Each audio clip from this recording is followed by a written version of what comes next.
नमस्कार. कोरेगाव येथील धान्यलक्ष्मी शेतकरी महिला गट ही दशपर्णी अर्क तयार करून राहिले. त्यासाठी लागणारे साहित्य आहेत 10 किलो शेण, 10 लिटर गायचा गोमूत्र, 5 किलो कडुलिंबाचा पाला,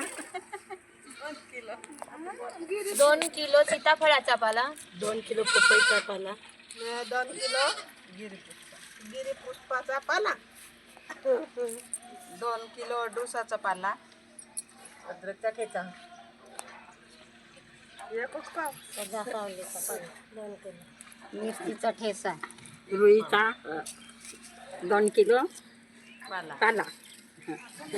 घाणेरीचा 2 किलो पाला, महारुकाचा 2 किलो पाला, करंजीचा 2 किलो पाला,